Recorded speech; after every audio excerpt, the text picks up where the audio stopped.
Hey, this is Matt. I'm just doing a quick video on survival gardening and heirloom survival seeds.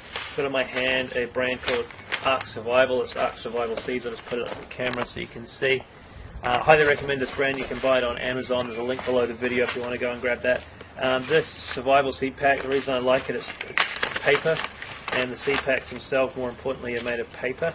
The good thing about that is paper breathes, so when you put the seeds in there, they'll store long term. You want to have long-term storage of your survival seeds.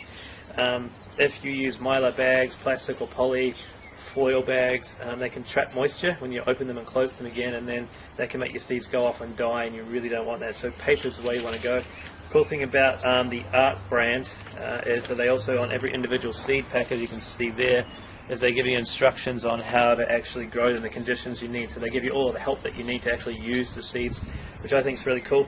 When you buy this particular brand, you get a survival guide that comes with it, and that also has a section on survival gardening. So for those of you who don't know anything about gardening whatsoever, that's cool. They give you a bit of help on how to do that. So the other thing is this brand here comes with the perfect amount of different variety of vegetables that you need. The perfect balanced diet full of nutrients and minerals that you're going to need, and it's not wasteful. Like a lot of survival kits out there will just be over the top. They'll give you like 100 or plus different varieties, and some of them I've seen have got like 5 different varieties of tomatoes, which is a complete waste of money, because you don't need 5 different varieties of tomatoes. You just need one. You need one variety, and you got enough seeds to keep replanting it. So, and the whole point with gardening and heirloom seeds is you want to re-keep the seeds, so you don't need heaps. So this is perfect for your average sized home. You don't need a lot of space, you don't need like a big farm to grow them in. It's the perfect survival kit for a family, and you can easily feed a family by growing the food from this, and sustainably too. That's the whole point of survival gardening, is that it's sustainable. That's what you want to get into. So I highly recommend this brand. It's their heirloom seeds, non GMO, open pollinated, so they're good quality seeds, everything that you need. Now a little bit about survival gardening, just to talk you through it. As you can see here, we've got a whole bunch of stuff in our survival garden growing.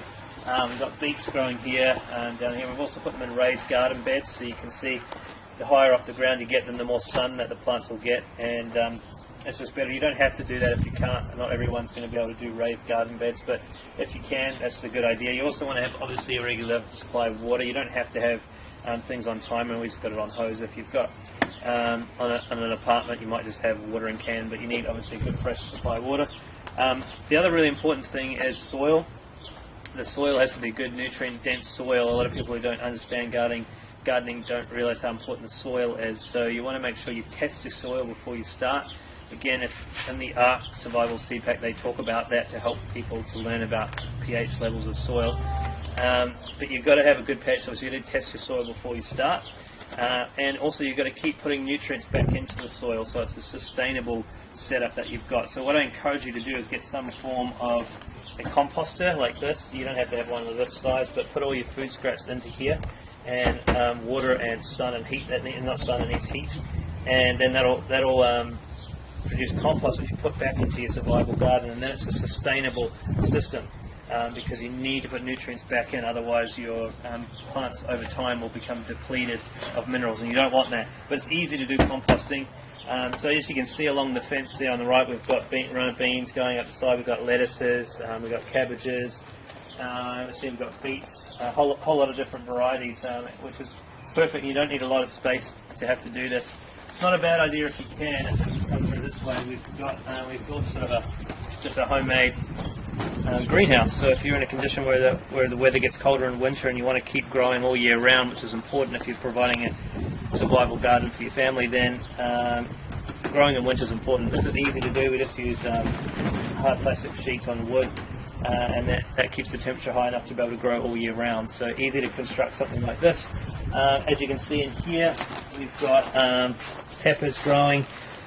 All down here we've got a whole bunch of peppers that we've just planted that are starting to come up nicely, and then we've got tomatoes along the back and along the side there, and they grow really well in a hothouse condition, but you don't have to have them in a hothouse either.